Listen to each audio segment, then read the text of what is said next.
Sme otvorení už pol roka od decembra. Nápad prišiel z Anglicka. Tam sme pochodili, veľa sme sa chceli učiť. Ty si bol v Anglicku nejaký čas? Hej. Tam si študoval? 22 rokov. 22 rokov si bol v Anglicku.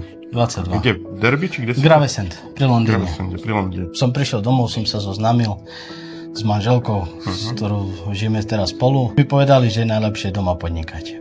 No tak skúšam. Ja tomu venujem svoj čas na 100%. Tu na Daniel je Sterne, Majko je zo Chminian a spolu si veľmi rozumieme. Majko robí dve roboty, dve práce má. Pracuje tu a ešte aj robí vo fabrike. Keď skončí tam, tak príde sem. Rovno sem. A čo ťa k tomu viedlo, že na takýto motív, na Harryho Pottera to tu máš? Od malička som ho miloval, ale na tú myšlienku sme prišli s deťmi.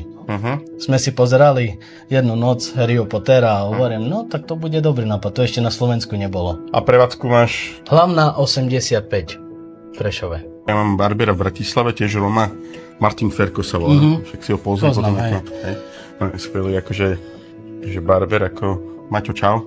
Čiže veľa barberov ako z radou Rómov vzniklo a venujú sa tomuto povolaniu a takže sú dobrí, no. Tak my, ako čo vieme, my sme muzikanti, my sme barberi, my robíme všetko. My staviame kolenice, domy, byty, všetko, čo sa dá. No. Tak vždy